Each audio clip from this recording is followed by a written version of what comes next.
Hello students, मैं Shri Ram academy से। तो आज हम पढ़ते हैं पाठ 24 में अपनी राहें आप बनाओ। ठीक है, इसे लिखा है दुष्यंत कुमार ने। इसमें हम सीखेंगे कविता का लय, ताल एवं हाव भाव के साथ सात स्वर पाठ, मानवीय गुणों का विकास, अपना लक्ष्य स्वयं चुनना एवं उसकी प्राप्ति का प्रयास करना। अब विरुद्धार्थी शब्द यानी कि विलोम शब्द। ठीक है ना। तो देखिए, इसमें हम पढ़ते हैं, इसे आप गा गा कर पढ़िएगा। ठीक है, हम इसे बताने जा रहे हैं। तो सबका आदर करना सीखो, खेलो कूदो खूब किंतु कुछ पढ़ने में भी चित लगाओ, मत खोजो पद चिन्ह किसी के, अपनी राहें आप बनाओ। ठीक है, तो देखिए यहाँ पर कवि दुष्यंत कुमार हमें एक संदेश देना चाहते हैं, मैसेज देना चाहते हैं हम सभी बच्चों को। क्या कहना चाहते हैं कि सबका आदर करना सीखो, सबका आदर करना सीखो, खेलो कूदो खूब किंतु कुछ पढ़ने में भी चित लगाओ। यानी कि खेलना कूदना भी जरूरी है, लेकिन पढ़ने में चित लगाना बहुत अनिवार्य है। मत खोजो पद चिन्ह किसी के, मत खोजो पद चिन्ह किसी के, अपनी राहें आप बनाओ। है ना, अपनी राहें आप बनाओ। इन्हीं कवि दुष्यंत कुमार कहते हैं कि किसी के भी पद चिन्ह पर मत चलो कि हम क्या करेंगे, हम गांधी जैसा बनेंगे, कि हम किसी जैसा बनेंगे, किसी को आइडल मत बनाओ। क्या करो, अपनी राहें आप बनाओ। ठीक है, पथ के कांटों पर फूलों पर, पथ के कांटों पर फूलों पर संभल संभल कर धरना सीखो। यानी अगर पथ में कांटे आ जाए, हमारे कोई लक्ष्य निर्धारित कर लिए हैं, उसको प्राप्त करने में अगर बीच में कहीं रुकावटें भी आते हैं तो उसे हम क्या करें, रुकावट नहीं माने, उसे संभल संभल कर पग धरना सीखें, उसे किसी भी तरह से उस रुकावट को हम हटाना सीखें।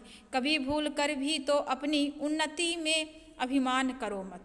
यानी कि कभी भी अगर कुछ आपकी सफलता हो जाती है तो उसमें अभिमान मत करो, घमंड मत करो। ठीक है ना।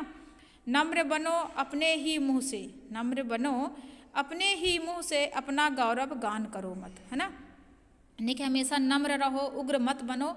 ठीक है ना।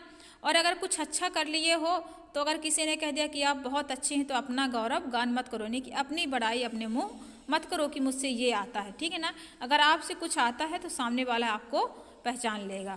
परोपकार के कार्य करो तुम, पर पापों से डरना सीखो। परोपकार के यानी कि किसी के लिए, पर धन उपकार, ये परोपकार है यहाँ पे जो शब्द दिया गया है। तो इसका जो संधि विच्छेद होगा, इसका जब विग्रह करेंगे हम शब्दों का, तो क्या होगा, परधन उपकार। ठीक है ना। तो परधन उपकार यानी कि किसी पराये के लिए उपकार करना सीखो, लेकिन पापों से डरना सीखो, यानी कोई भी पाप मत करो। ठीक है ना।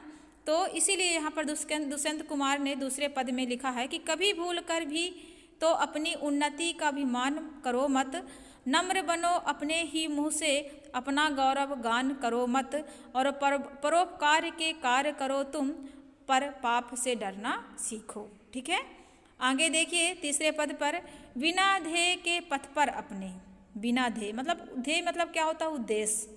क्या होता है, उद्देश्य। बिना ध्येय के पथ पर अपने, दो क्षण रुकना ठीक नहीं। अगर आपका उद्देश्य नहीं है उस रास्ते पर जाना तो वहाँ पर रुकना, उस रास्ते पर जाना ठीक नहीं है। विपत्तियाँ आती हैं लेकिन उनमें झुकना ठीक नहीं। विपत्तियाँ तो आती हैं, रुकावटें तो आती हैं, लेकिन हम उसको वहीं पे छोड़ दें या झुक जाएं, ठीक है ना, यह ठीक नहीं। निज अधिकारों की रक्षा में हंसते हंसते मरना सीखो। निज अधिकारों की रक्षा में हंसते हंसते मरना सीखो। है ना। लेकिन कोई अगर अधिकार है आपका, उसमें आपका स्वामित्व है, तो उसे आप जरूर लें। ठीक है ना। तो देखिए तीसरे पद पर कवि दुष्यंत कुमार जी कहते हैं कि अपनी राहें आप बनाओ। तो इसमें तीसरा जो पद है वो कहना चाहते हैं कि बिना ध्येय के पथ पर, यानी कि जिसमें उद्देश्य न हो, जो आपका लक्ष्य निर्धारित न हो, उसे क्या करें, उस रास्ते पर न जाएं। उस रास्ते पर जाना भी क्या है, समय का व्यर्थ गंवाना ही है। विपत्तियाँ आती हैं लेकिन उनमें झुकना ठीक नहीं। है ना। जब विपत्तियाँ आती हैं तो क्या करना है, विपत्तियाँ आती लेकिन रुकावटें नहीं लाना है हमें। ठीक है ना, अपने कामों में, अपने लक्ष्य में, अपने उद्देश्य में। निज अधिकारों की रक्षा में हंसते हंसते मरना सीखो। है ना। निज आन मान मर्यादा का मान रहे, अभिमान रहे, ये पंक्ति आपने सुनी होगी, है ना, प्रार्थना में। तो हमेशा अपने देश का आन मान का हमेशा ध्यान रखना चाहिए। ठीक है ना। और हंसते हंसते क्या करो, उस पर निछावर हो जाएं। ठीक है ना।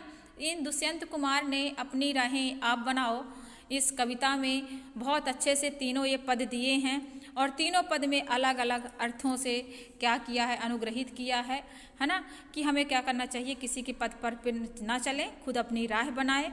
दूसरे में दिया है कि अपनी अगर कुछ अच्छाइयाँ हैं तो उसका खुद गुणगान ना करें। तीसरे में बनाया कि अगर उद्देश्य नहीं है तो उस रास्ते पर मत चलें, पहले उद्देश्य अपना निश्चित कर लें।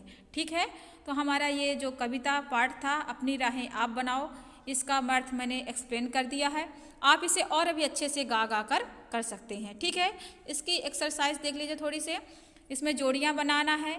तो उन्नति में तो क्या करना है, उन्नति में चित्त लगाओ, ठीक है ना, और क्या करो, पढ़ने में भी चित्त लगाओ अपना, और अपनी राहें आप बनाओ। ठीक है, इस तरह से अपना गौरव अभिमान करो मत, है ना, कभी अभिमान नहीं करना चाहिए। इस तरह से खालिस्तान है ना, इसे भी आप फिल कर लेंगे। अति लघुत्तरी और लघुत्तरी प्रश्न भी इसे भी करना अनिवार्य है। आगे देखिए, हर प्रश्न की तरह, हर अभ्यास पाठ की तरह इसमें भी शुद्ध वर्तनी है, उसे आप छांट लीजिए। और यहाँ पर जैसे लिखा है, पथ के कांटों पर फूलों पर संभल संभल कर पग धरना सीखो। और देखिए ऊपर की दो दी गई पंक्तियों में फूल के विपरीत अर्थ में कांटों दिया गया है, ठीक है ना, शब्द का प्रयोग किया गया है। इसी तरह से निम्नलिखित विपरीत शब्द लिखना है।